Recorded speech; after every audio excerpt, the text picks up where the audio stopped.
सभी को मेरा नमस्कार। आज मैं फिर एक वीडियो लेकर आया हूं। रेलवे बोर्ड ने हाल ही में एक लेटर निकाला है रिसेंटली, RB 62/26। काफी लोगों ने बोला था इस पे वीडियो बनाएं। काफी इम्पोर्टेंट सब्जेक्ट है।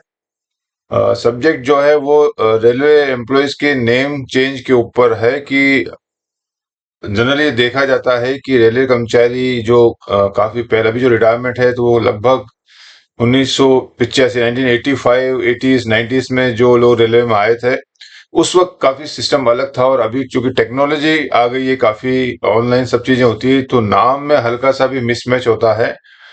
तो फिर सेटलमेंट के बेनिफिट्स में सेटलमेंट में काफी दिक्कत आ रही है। और प्रैक्टिकली मैंने देखा भी है कि कई लोगों के सेटलमेंट में काफी डिले होता है। इवन 5-5 6-6 महीने साल भर तक डिले हो रहा है। तो उसके ऊपर मुझे लगता है रेलवे बोर्ड ने संज्ञान लिया, इसको एक्नॉलेज किया रेलवे बोर्ड ने, और मुझे लगता है बहुत अच्छा सर्कुलर है। तो नेम चेंज रेलवे में करवाना है, उसके बारे में मैं ऑलरेडी 2 वीडियो बना चुका हूँ। जरा मैं आपको दिखा देता हूँ आपको। ये मेरा पहले मैं बता दूं, कई लोग मेरे बारे में पूछते रहते हैं सर इस पे वीडियो बनाया नहीं बनाया। तो आप मेरे चैनल में आप जाएंगे, इसमें काफी सारे वीडियोस हैं। ये वीडियोस के ऊपर आप प्लेलिस्ट में आप जब जाएंगे, प्लेलिस्ट देखेंगे यहाँ पर। ये प्लेलिस्ट में मैंने सब्जेक्ट वाइज वीडियो बनाए यहाँ पे। जैसे नेम चेंज है, काफी जितने भी सब्जेक्ट है इसमें आप जाएंगे तो हर सब्जेक्ट के ऊपर मैंने वीडियोस, काफी सारे वीडियोस आपको डाले हुए हैं। तो आप मेरे किसी भी सब्जेक्ट में वीडियो आप देखना चाहें तो इसके अंदर प्लेलिस्ट यहाँ पे क्लिक करेंगे तो इसमें डिटेल आ जाएगा। और इसके अंदर मैंने नेम चेंज के ऊपर भी ऑलरेडी 2 वीडियो बनाए हुए हैं। ये देखिए, पहला है नेम चेंज। जो IRM का हमारा चैप्टर 12 है, 12 के ऊपर नेम चेंज कैसे होता है उसके मैं बता देता हूँ मैं आपको। यहाँ पे आपका चैप्टर 12 मेरा, ये हमारा चैप्टर 12 है। इसमें कुछ 5 पैरा है। ये मैं अभी थोड़ा बात करता हूँ थोड़ी देर में। इसके बाद रेलवे बोर्ड ने रिसेंटली 23 में पेंशनर्स जो होते हैं, फैमिली पेंशनर, वो भी रिटायरमेंट के बाद नेम चेंज कराना चाहते हैं, जो भी रीजन होता है उसके ऊपर मैंने वीडियो बनाया था। तो थोड़ा सा मैं ब्रीफ कर रहा हूँ, तो एक बार फिर दोबारा मैं रिपीट कर देता हूँ आपको कि जो नेम चेंज होते हैं, नेम चेंज के लिए क्या क्या किन किन किस तरह के मामले होते हैं। तो एक तो नॉर्मली कोई भी कर्मचारी नेम चेंज करना चाहे तो उसके लिए चैप्टर में 12 में बताया हुआ है। जो सिंपल सी मैं रिपीट करता हूँ। एक तो अगर नाम पूरा चेंज कराना है, राम का श्याम करना है, तो पूरा आपको गजट नोटिफिकेशन निकालना पड़ेगा। इसके बाद कई जो फीमेल एम्प्लॉय होती है वो अपने शादी के बाद नाम सरनेम चेंज होता है, उसके लिए सिंपल कोई लंबा प्रोसीजर फॉलो करने की जरूरत नहीं। वो एक रेलवे एडमिनिस्ट्रेशन को एक एप्लीकेशन देती है, मेरा नाम चेंज हो गया है, और शादी का जो कार्ड वार्ड देके सिंपली उसके लिए कोई लंबा प्रोसीजर नहीं करना पड़ता है। 12/1205 में फादर नेम के भी इशू में भी कहा गया है कोई अलग से कोई नियम नहीं है, तो यही प्रोसीजर फॉलो करना पड़ेगा, या तो गजट नोटिफिकेशन, या एक और उसमें होता है क्लरिकल चेंज होता है हमारा इसके अंदर। 1204 क्लरिकल एरर में जो है नाम चेंज कराना है, छोटी मोटी मिस्टेक्स होती है या टाइपिंग मिस्टेक्स होती है, तो उसके लिए फिर हमारे यहाँ ADRM जो ACG ग्रेड ऑफिसर को पावर दिया हुआ है, और गजट नोटिफिकेशन में जनरल JA ग्रेड को पावर दिया नाम चेंज करने के लिए। तो नाम चेंज अलग अलग मामले होते हैं। नॉर्मल केस में होता है, शादी के बाद होता है, फादर का नाम चेंज कराना है, और एक change of family pensioner, retirement के बाद फैमिली पेंशनर जो भी होते हैं, पेंशनर या फैमिली पेंशन, दोनों के लिए भी कहा गया है। ये पॉलिसी मैं बता देता हूँ आपको, ये निकली है रेलवे बोर्ड की पॉलिसी RB 54/23। इसमें भी ये कहा गया है कि स्पेशल कोई नियम नहीं है, तो जो IRM का जो पैरा है चैप्टर 12, उसके हिसाब से आप नाम चेंज कर सकते हैं। यानी उसके हिसाब से आपको नाम चेंज करना है। 2 मेथड है, एक तो या क्लरिकल एरर है तो सपोर्टिंग डॉक्यूमेंट जो भी देके आप चेंज कर सकते हैं, या फिर गजट नोटिफिकेशन के द्वारा आप नाम चेंज करा सकते हैं। तो पेंशनर और फैमिली पेंशन को सुविधा रेलवे बोर्ड ने 2023 में इस सर्कुलर के आधार पर 54/23 के आधार से दिया हुआ है। तो ये काफी सारे जो नेम चेंज के इश्यू होते हैं, वीडियो बनाना बहुत जरूरी भी था। और मेरा मानना है कि हर महीने हमारे 4 से 5 केसेस या 10 केसेस होते हैं जहां नेम चेंज होते हैं हर महीने। तो ये एक बहुत बड़ा इशू है जिसमें कई बार सेटलमेंट ड्यूज काफी डिले होते हैं और एम्प्लॉय परेशान होता है। खासतौर से कई बार एम्प्लॉय के बाद वाइफ को भी काफी परेशानी का सामना होता है, क्योंकि सर्विस रिकॉर्ड में नेम का काफी इशू होता है। तो इन सबको ध्यान में रखते हुए रेलवे बोर्ड ने ये पॉलिसी निकाली है, तो इसको हम बात करेंगे। बड़ा अच्छी बात निकाली है।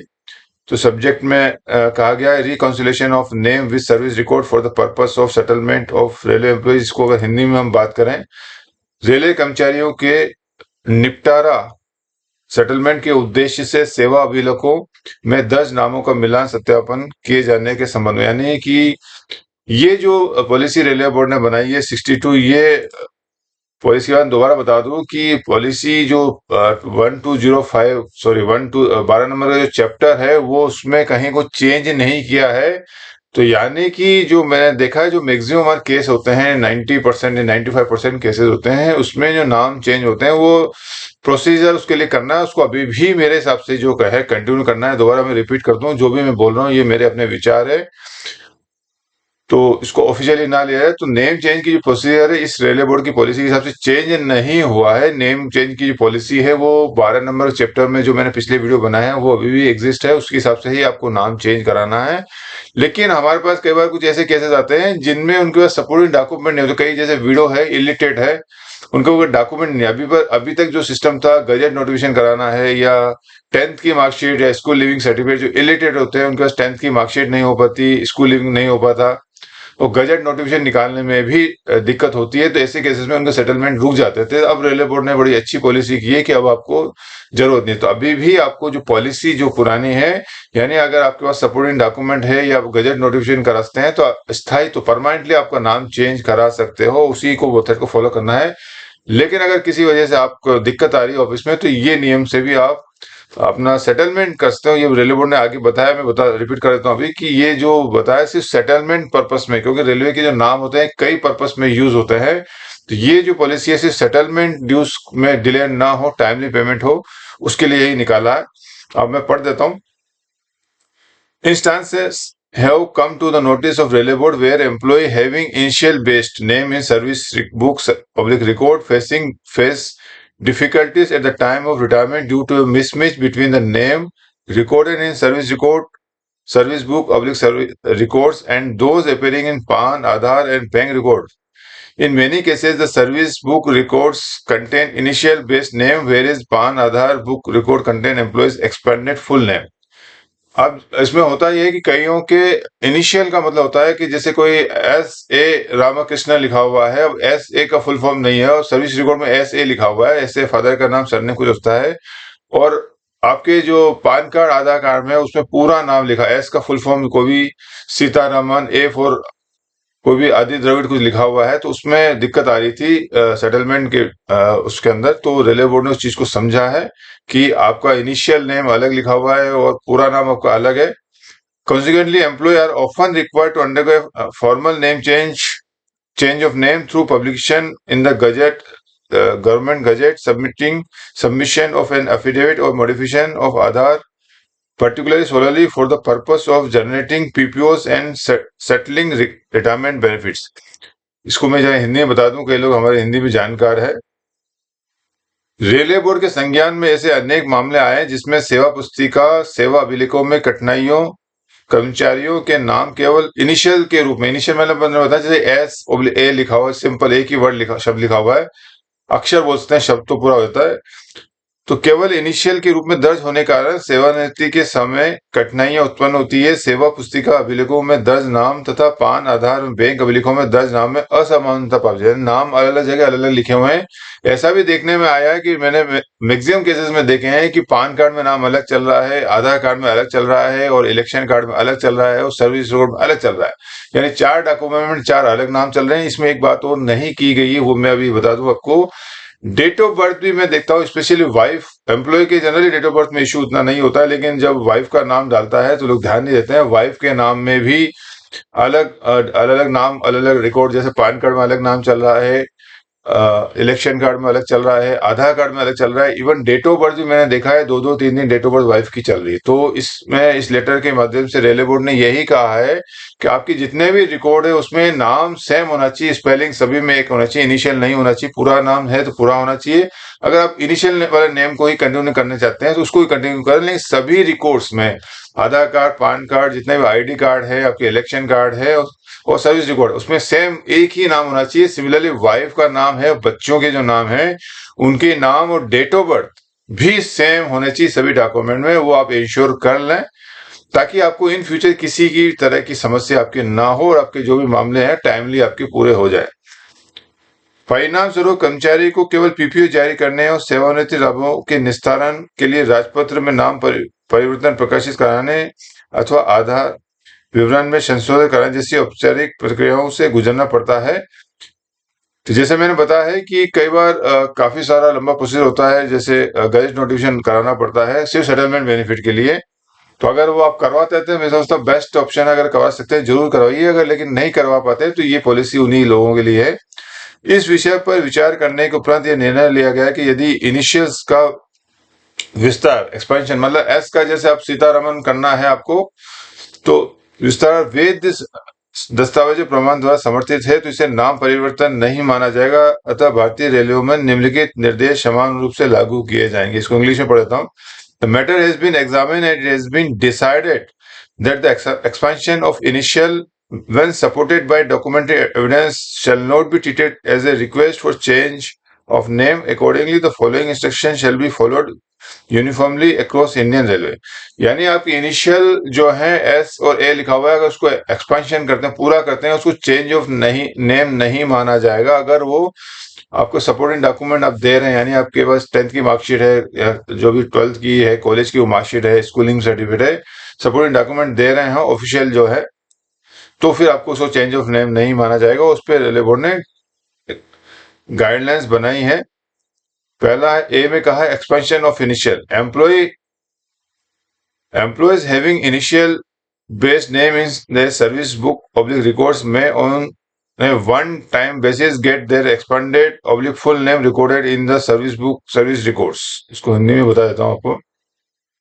जिन कर्मचारी को नाम सेवा पुस्तिका सेवा अभिलेखों में केवल इनिशियल्स के रूप में दर्ज है, वे एक बार अपने पूरे नाम को सेवा पुस्तिका सेवा अभिलेखों में दर्ज करा सकते हैं।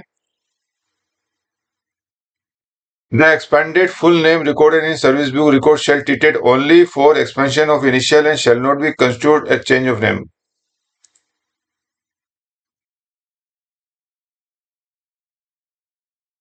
ऐसा अनुरोध किसी भी सरकारी पहचान पत्र जैसे पान, आधार, पासपोर्ट, मतदाता पहचान पत्र, ड्राइविंग लाइसेंस या राशन कार्ड में से किसी एक के आधार पर तथा अनुलग्न एक में निर्धारित प्रारूप के अनुसार नोटरीकृत शपथ के साथ प्रस्तुत किया जाएगा। दोबारा पढ़ लेता हूँ। Such request shall be supported by any government issued identity document such as PAN, Aadhaar, passport, voter ID, driving licence, ration card along with a notarized affidavit in prescribed format enclosed as annexure 1। तो जो मैंने कहा था कि जो आपका नाम initial आपको चेंज करना है, आपको इनिशियल को पूरा करना है, उसको रिक्वेस्ट करनी है, that should be supported by the any government document. यानी जो आप नाम चेंज कराना चाहते हैं वो किसी भी सरकारी जो डॉक्यूमेंट है जो बताया हुआ है इसमें PAN, Aadhaar, passport, voter ID, driving licence, ration card, उनके आधार पे नाम चेंज होगा तो वो आपको एक सपोर्टिंग कोई भी एक सपोर्टिंग डॉक्यूमेंट लगाना पड़ता है। साथ में एक नोटराइज एफिडेविट बताया हुआ एनेक्सर 1। एनेक्सर 1 में आपको दिखा देता हूँ। ये एनेक्सर 1 है इनका। Annexure 1 affidavit for reconciliation of name with service record for the purpose of settlement of railway. ये दोबारा बता दूं कि ये जो पॉलिसी है वो सेटलमेंट के मामले में सिर्फ रिटायरमेंट बेनिफिट जो मिलता है उसी के लिए लागू होगा। तो ये एफिडेविट इन्होंने दिया, ये आपको नोटराइज करके देना है। सिंपल सा है, ये है, कोई इसमें बड़ा है नहीं। मैं सब आपकी एनक्लोज कर दूंगा। इसको हिंदी में भी मैंने बनाया हुआ ताकि कई लोग हमारे हिंदी भाषी लोग हैं, हिंदी भाषी, ये हमारा एनेक्सर है, ये मैं लगा दूंगा अपने पीडीएफ के साथ में। तो इसको हिंदी में भी जो करना चाहें, ये आपको नोटराइज करवाना है आपको। तो ये नोटराइज आपको करवाना है। साथ में एक supporting document Aadhaar card, PAN card, voter ID, driving licence, कोई भी एक डॉक्यूमेंट अगर आप देंगे तो फिर आपका आपके नाम में चेंज पे विचार किया जा सकता है। The expanded public full name recorded in service book public record shall treated only as an expansion of initial and shall not be considered as change of name. ये आपका था थर्ड। सेवा पुस्तिके सेवा अभिलेखों में दर्ज पूरा नाम केवल इनिशियल का विस्तार माना जाएगा, इसे नाम परिवर्तन नहीं माना जाएगा। मतलब ये सिर्फ एक एक्सपेंशन होगा, चेंज ऑफ नेम नहीं माना जाएगा। इसका मतलब ये है कि चेंज ऑफ नेम आपको करवाना है तो आपका जो चैप्टर 12 है यानी क्लरिकल एरर या फिर आपका गजट नोटिफिकेशन उसके थ्रू ही करवाना पड़ेगा। अगर प्रॉपर ऑफिशियली आप नेम चेंज कराना चाहते हैं, ये एक सिंपल आपको सेटलमेंट बेनिफिट के पर्पस में आपको एक सुविधा दी गई है कि आप एडिशनल नाम पूरा कर सकते हैं और उसमें सेटलमेंट बेनिफिट में आपको कोई दिक्कत नहीं आएगी। The expansion of initial may be permitted in any sequence supported by valid document evidence provided the identity of employee is clearly established. Expansion of name की जो उन्होंने बात की है वो कई बार ऐसा भी होता है कि आपका सरनेम, जैसे हमारा साउथ में, मैं बता रहा हूँ, मैं साउथ का हूँ, तो हमारे सरनेम आगे होता है, मैक्सिमम पीछे होता है। लेकिन किस जब सर्विस रिकॉर्ड में एंट्री होती है इनिशियल, जब एट द टाइम ऑफ हमारा अपॉइंटमेंट होता है, तो डीलिंग क्लर्क या कई बार किसी भी कारण से नाम आगे पीछे कर दिया जाता है, तो उसको भी इसमें अलाउ किया है कि आप अपने हिसाब से जो भी नाम आगे पीछे हैं वो कर सकते हैं, चेंज कर सकते हैं, ये कहा गया है। या चौथा लिखा हो, यदि कर्मचारी की पहचान स्पष्ट रूप से स्थापित हो जाती है तो वैध दस्तावेज प्रमाण पत्र हो तो इनिशियल का विस्तार किसी भी क्रम में स्वीकार किया जाता है। यानी आप अपने सरनेम नेम को आगे पीछे किसी भी सीक्वेंस, जैसे हम कई फॉर्म भरते हैं तो first name, second name, third name या सरनेम लिखते हैं, तो कई बार आगे पीछे हो जाता है। कई कुछ एजेंसी अपने हिसाब से आगे पीछे कर देती है, इवन रेलवे में भी कुछ स्टेट, खासतौर से गुजरात में देखा है, अपने आप ही आगे पीछे नाम कर देते हैं, तो वो भी इसमें अलाउ किया है इस रूल के द्वारा। अगला बी है recording of expanding name. The expanded full name shall be recorded alongside the initial base name already available in the service book record and other relevant personal record. हमारे service book का जो पहला page होता है उसमें name, date of birth, काफी सारी चीजें डिटेल्स होती है, तो नेम चेंज इसको नहीं माना जाएगा। आपका जो ओरिजिनल नेम जो सर्विस रिकॉर्ड में उसी को माना जाएगा। अगर आपको उसमें चेंज कराना है तो जैसे मैंने कहा है 12 नंबर चैप्टर में क्लरिकल एरर और गजट नोटिफिकेशन के थ्रू करा सकते हैं, तो इसमें एक सुविधा दी गई है कि आप अपना एक्सपेंडेड नेम है, जो छोटी मोटी मिस्टेक है, उसको आप उसके साथ ही लिखा जाएगा, ताकि सेटलमेंट बेनिफिट उस नाम से हो सकता है। आगे बताएगा कि एम्प्लॉय के पास ऑप्शन रहेगा, वो मैं आगे बता देता हूँ। तो ये आपको ओरिजिनल नाम में चेंज नहीं करना है, आपके पास जो ओरिजिनल नाम जो लिखा हुआ है सर्विस रिकॉर्ड में उसी के साथ में लिखा जाएगा। बी में हिंदी पढ़ देता हूँ। विस्तारित नाम का अभिलेखन, पूरा नाम सेवा पुस्तिका, सेवा अभिलेखों एवं अन्य संबंधित कार्मिक अभिलेखों से पहले से उपलब्ध इनिशियल और नाम के साथ में दर्ज किया जाएगा। अलग से नहीं करना, उसको हटाना नहीं है, वो भी रहेगा और साथ में दर्ज किया जाएगा।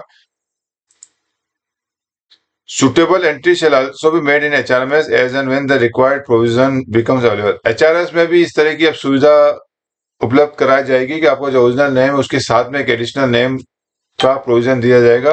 अभी तो फिलहाल नहीं है, जब आ जाएगा तो ये HRMS में प्रोवाइड कर दिया जाएगा।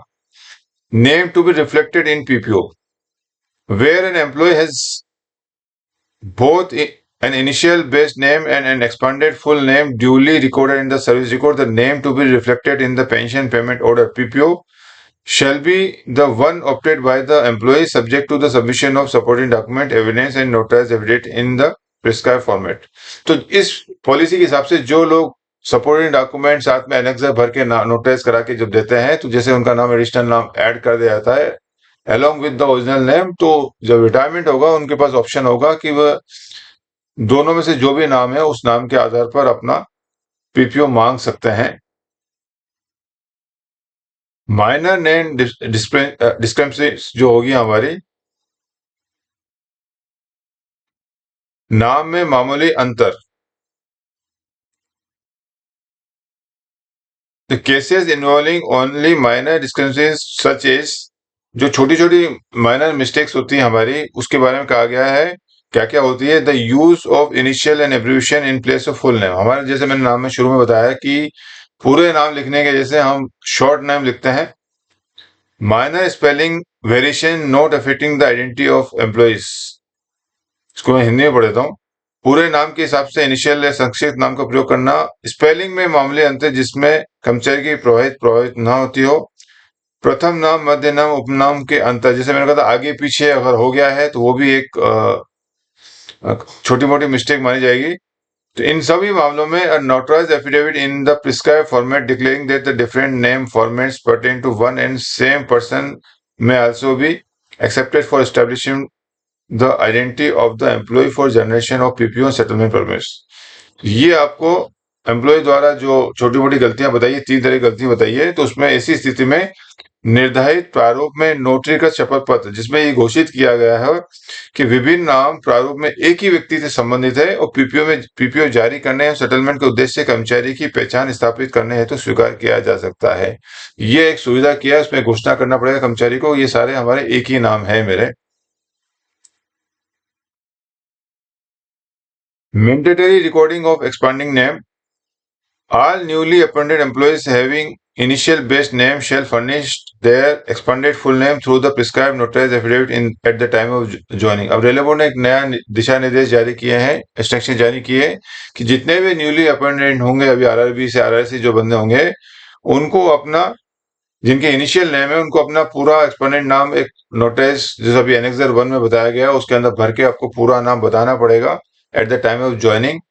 Existing employee having initial base name shall also furnish their expanded full name through the prescribed. अब जो existing employee है जिनके भी जो नाम है सर्विस रिकॉर्ड में वो शॉर्ट में लिखे हुए हैं एस ए जैसे मैंने बताया था तो उसको भी अब इस तरह का एनेक्सर भर के देना है एनेक्सर 1 और उसमें बताना है कि मेरा पूरा नाम ये है और मेरे जो सेटलमेंट बेनिफिट के हिसाब से मुझे ये बेनिफिट दिया जाना चाहिए इस नाम के आधार पर उनको भी एफिडेविट देना है. The concerned personnel department shall ensure that the expanded full name is invariably recorded alongside the initial base name in the service record, service book, HRMS and other relevant personal record maintained by the relevant.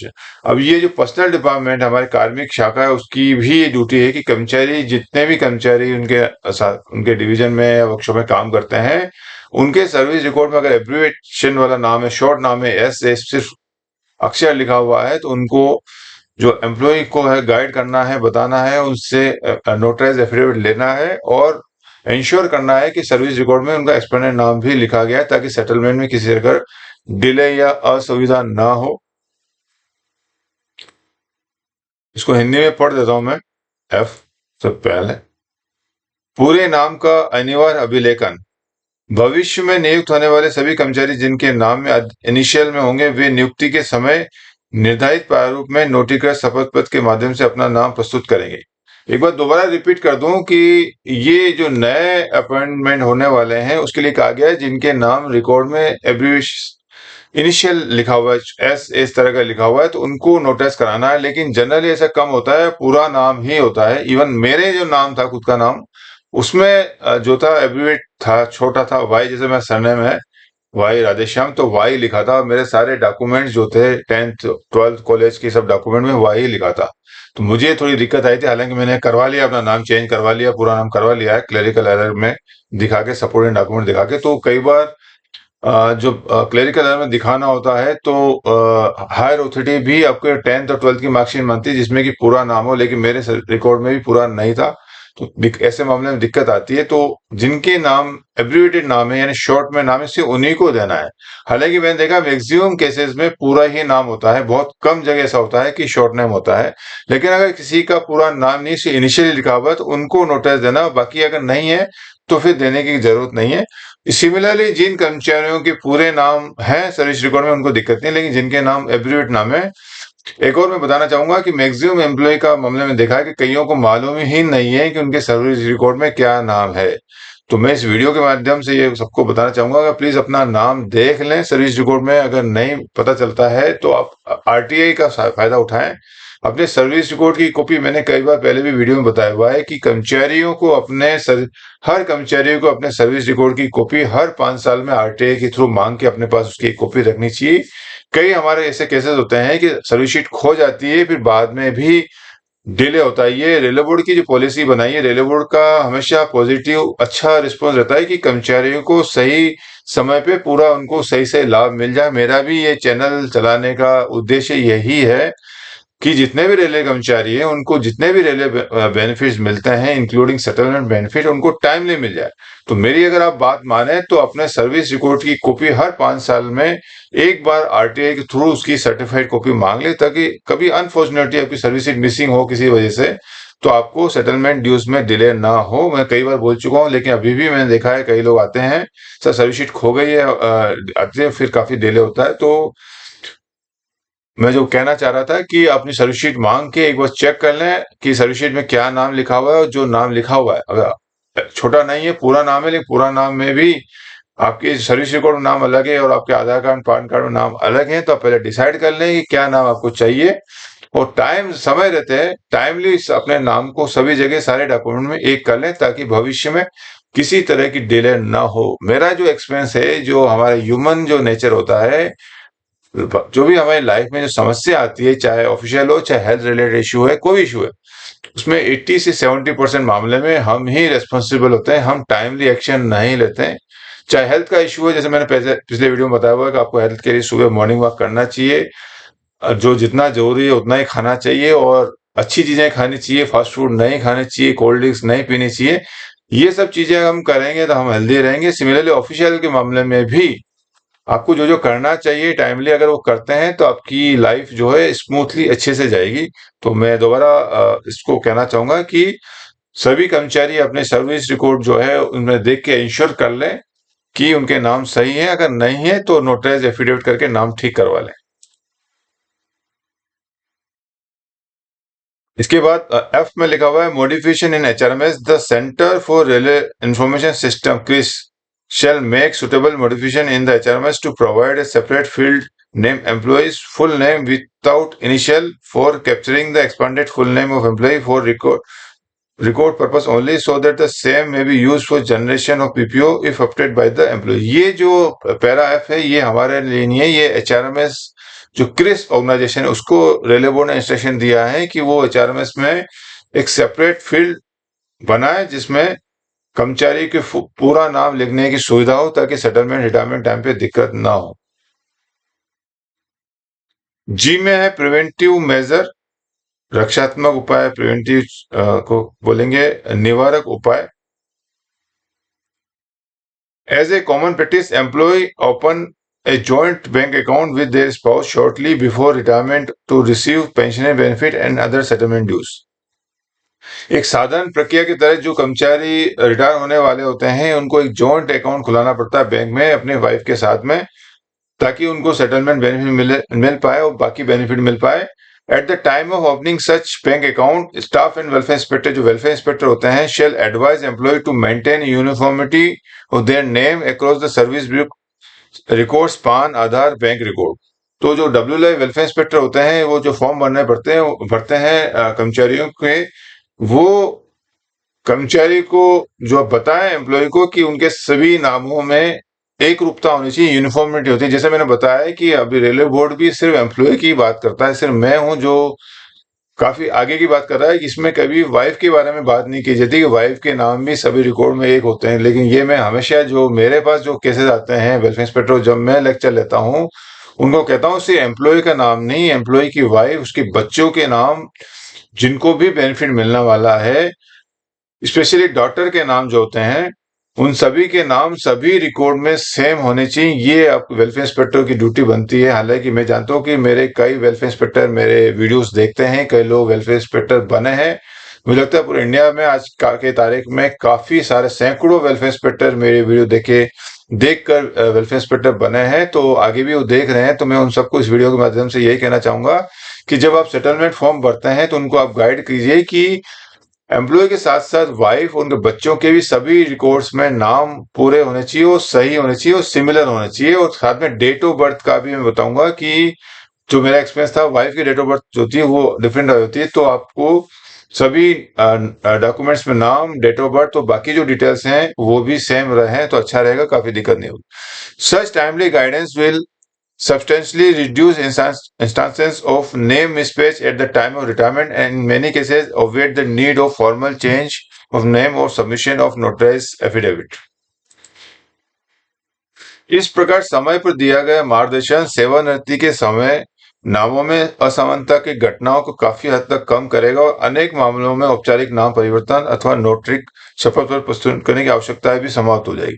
कि इसमें कहा गया है कि जैसे कई बार नाम में छोटी मोटी मिसमैच होती है और गजट नोटिफिकेशन में कई बार दिक्कत आती है, तो अगर आपको नोटराइज नाम देके इस नियम के तहत अगर सिंपल सा आप एक नोटिस देते हैं, नाम चेंज हो जाता है, आपको सेटलमेंट बेनिफिट मिल जाता है, तो लंबा प्रोसेस करने की जरूरत नहीं है, आपको नाम में चेंज हो जाएगा। एक बात और मैं इस वीडियो के अंत में कहना चाहूंगा कि एक इंसान जो होता है उसमें एक इंसानियत नाम की चीज होनी चाहिए, ह्यूमन हम। तो मेरा जो मानना यह है कि मैं ये वीडियो बना रहा हूँ, मेरी कोशिश रहती है, दिल से इच्छा रहती है कि कोई भी रेलवे कर्मचारी या कोई भी ह्यूमन को तकलीफ ना हो, उनको सब बेनिफिट आराम से मिल जाए। वैसे हम जब काम करते हैं तो बहुत सारी तकलीफें हम काम के दौरान उठाते हैं और पर्सनल डिपार्टमेंट की तरफ से उनको तकलीफ ना हो, तो जितने भी पर्सनल डिपार्टमेंट के लोग हैं उनकी ड्यूटी बनती है कि जो भी रेलवे कर्मचारी आ रहा है उसका कोई भी इश्यू है उसको डील ऐसा करे जैसे उसका अपना कोई करीबी है और किसी भी कर्मचारी को दिक्कत ना हो तो टाइमली इसमें स्पेशली वेलफेयर इंस्पेक्टर की ड्यूटी काफी बढ़ जाती है कि वो इसको एक काम ना समझिए, इसको एक मॉरल ड्यूटी समझे कि जितने भी रेलवे कर्मचारी हैं उनके जब वो 25, 30, 35, 40 साल की सर्विस करती है तो ये हमारी एक मॉरल ड्यूटी बनती है कि हम उसको टाइमली पेमेंट करें, उनको दिक्कत ना हो। लेकिन पर्सनल के नियम, इतने सारे नियम होते हैं, कंफ्यूज होते हैं, तो कई लोग समझ नहीं पाते हैं। तो मैं अपनी तरफ से कोशिश कर रहा हूँ वीडियो बना के उनको समझाने की। लेकिन वेलफेयर इंस्पेक्टर की भी ड्यूटी होती है कि जब वो बीट में जाएं तो थोड़ा सा लोगों से इंटरेक्शन करें, उनसे जुड़े, बात करें, और जो स्पेशली उनका मिलने के बाद उनके पास काफी सारे काम होते हैं, उस काम में एक पॉइंट ये भी होना चाहिए कि जो नियर फ्यूचर में 1-2 साल में रिटायरमेंट हो रहे हैं उनके साथ थोड़ा टाइम स्पेंड करके उनको भी जो नियम है रिटायरमेंट बेनिफिट से संबंधित थोड़ा उनको जानकारी दें। स्पेशली उनके नाम और फैमिली के नाम, वाइफ का नाम, बच्चों के नाम के बारे में बताएं कि आप सारे रिकॉर्ड में अपना नाम एक करवा लें, उनको गाइड करते रहें ताकि किसी को भी दिक्कत ना हो। बोर्ड की भी यही मंशा है कि जितने भी रेलवे कर्मचारी हैं वो उनको टाइमली पेमेंट जाए। तो ये मुझे बताना था। इसके साथ ही एक नेम चेंज का हमारे वेस्टर्न रेलवे हेडक्वार्टर ने भी एक एक लेटर निकाला है, उसके बारे में 2 मिनट लूंगा। 9/4/25 का लेटर है, system implement for updating correction in employees name in service record. ये जो रेलवे बोर्ड की लेटर है उसमें सिर्फ सेटलमेंट बेनिफिट के हिसाब से उन्होंने कहा था कि अपना टाइम थोड़ा टेम्परेरी चेंज करा के आप सेटलमेंट बेनिफिट लेते हैं, लेकिन प्रॉपर नेम चेंज करना ना हो उसके लिए हमारे हेडक्वार्टर वेस्टर्न रेलवे ने जो गाइडलाइन इशू की वो रेलवे बोर्ड की गाइडलाइंस को ही रीट्रेट किया है, लेकिन सरल शब्दों में उन्होंने बोला है। तो मैं सोचा मुझे अच्छा लगा, बता देता हूँ। सब्जेक्ट में इन system implement for updating and correction of employee name in service record in continuation of ongoing initiative for system implement, the following procedures shall henceforth be followed for updating the and correcting the name spelling of an employee in the service record। यानी इन्होंने कुछ system implement के तहत कुछ कहा है कि ये बातें को ध्यान में रखें। पहला है the name of the employee as recorded in on the basis of school leaving certificate or matriculation at the time of initial appointment shall be treated as final। यानी जो भी कर्मचारी का नाम है जो स्कूल लिविंग सर्टिफिकेट और मेट्रिकुलर certificate के आधार पर जो नाम लिखा गया है उसको फाइनल माना जाएगा। Any request for correction shall be consider only if valid document evidence is provided. यानी कर्मचारी जो नाम लिखा हुआ है उसको वैलिड माना जाएगा, लेकिन अगर किसी तरह की करेक्शन की रिक्वेस्ट आती है तो उस पर तभी विचार किया जाएगा जब सपोर्टिंग डॉक्यूमेंट आप साथ में देते हैं। दूसरा है for the purpose for this chapter 12 of IRM volume 1 is follow. उसके लिए क्या नाम चेंज कराने के लिए आपको आईआरएम का चैप्टर जो 12 है उसको फॉलो करना पड़ेगा, उसके अनुसार ही नाम चेंज हो पाएगा। As per chapter 12 of IRM volume 1, as per जो चैप्टर हमारा, any request for a change of name must be supported by gazetted notification. यानी नाम चेंज कराना है आईआरएम के पैरे के हिसाब से तो आपको गजेट नोटिफिकेशन के हिसाब से नाम चेंज करा सकता है, और उसके लिए आप गजेट नोटिफाई करा के अपना उसकी कॉपी जो है आप एप्लीकेशन के साथ सबमिट करेंगे तो अपना नेम चेंज हो जाएगा। तीसरे में कहा गया है request for correction of name spelling in service record में also be considered based on the PAN और आधार कार्ड प्रोवाइडेड। अगर इसके अलावा गजेट नोटिफिकेशन के अलावा भी आप नाम चेंज कराना चाहते हैं या स्पेलिंग चेंज कराना चाहते हैं तो आपके पान कार्ड आधार के बेस में नाम चेंज करा सकते हैं, लेकिन शर्त यह है कि आधार कार्ड पान कार्ड में जो नाम है वो that should be supported by school leaving certificate and matriculation. यानी आधार कार्ड पान कार्ड में नाम जो है आपके स्कूल लिविंग सर्टिफिकेट या मेट्रिकुलेशन सर्टिफिकेट के अकॉर्डिंगली है तो भी आप नाम चेंज करा सकते हैं। इसको क्लरिकल एरर बोलते हैं। तो आपका जो नंबर 2 है उसके लिए हम जेजी को पावर दिया हुआ है, और 3 नंबर के लिए जनरली एसएजी के पास नेम चेंज करने की प्रोसेस। तो जैसा मैंने बताया अभी भी आपको नेम चेंज कराना है तो आपके पास 2 ऑप्शन होते हैं, या तो आपके पास सपोर्टिंग डॉक्यूमेंट हो क्लरिकल एरर के हिसाब से जाता है जिसमें आप जो है एप्लीकेशन के साथ में 10th की मार्कशीट है, स्कूल लिविंग सर्टिफिकेट आप दे सकते हैं। अगर आप 10th पास हैं तो जरूर 10th की मार्कशीट दें। अगर 10th पास नहीं है तो सिर्फ स्कूल लिविंग के बेस पे हो सकता है। उसमें जो फाइल है एडीआरएम तक जाती है, एसएजी ग्रेड ऑफिसर तक जाती है, और अगर आप और भी इजी तरह से कराना चाहते हैं तो फिर आपको गजेट नोटिफिकेशन कराते हैं तो आपका नेम चेंज हो जाएगा। उसके साथ एप्लीकेशन देनी है, 2 न्यूज़पेपर में नाम डलवाना है, आपको गजेट एक नोटराइज एफिडेविट देना है और गजेट नोटिफिकेशन की कॉपी देनी है। लेकिन किन्हीं कारणों से अगर आपके पास डॉक्यूमेंट नहीं है और आप चेंज कराना चाहते हैं आईडी के बेस पे, यानी आपके पास सिर्फ पान कार्ड है या आधार कार्ड है, अगर आईडी है और कुछ है नहीं आपके पास, तो फिर आप सेटलमेंट बेनिफिट के हिसाब से जो मैंने अभी वीडियो बताया रेलवे बोर्ड का जो आरबी नंबर 62/26 के आधार पे भी नाम चेंज करा सकते हैं, जिसमें आपको से सेटलमेंट बेनिफिट मिल जाएगा। तो ये मैं उम्मीद करता हूँ ये वीडियो आप लोगों को, काफी लोगों को पसंद आया होगा। मेरा वीडियो बनाने का जो उद्देश्य सिर्फ ये है कि जितने भी रेलवे कर्मचारी भाई लोग हैं जो लंबी सर्विस करते हैं, तो मेरा मानवता के आधार पे मेरी ये ऑफिशियल मॉरल ड्यूटी है कि उनको टाइमली पेमेंट हो। तो ये वीडियो मैंने उन्हीं के लिए बनाया है। मैं सबसे एक बार फिर रिक्वेस्ट करूंगा कि जो भी रेलवे कर्मचारी हैं, प्लीज अपना नाम, अपना रिकॉर्ड अपने पास जरूर रखें, आरटीआई का सही उपयोग करें। एक कॉपी सबके पास होनी चाहिए ताकि आपको आपके डिटेल्स मालूम हो कि सर्विस रिकॉर्ड में क्या आपके बारे में डिटेल्स हैं। कई लोग बोलते हैं लास्ट मोमेंट पे काफी लंबी रिकवरी आई थी, एक लोग कोर्ट में जाते हैं, तो अपना फिक्सेशन वगैरह भी अगर दिखा ले किसी को, अगर आपकी जानकारी ना है तो अपना रिकॉर्ड को अपडेट करें। तो इसी के साथ मैं अपना वीडियो समाप्त करता हूं। मुझे उम्मीद है आपको ये वीडियो पसंद आया होगा। तो वीडियो देखने के लिए बहुत बहुत धन्यवाद। Thank you.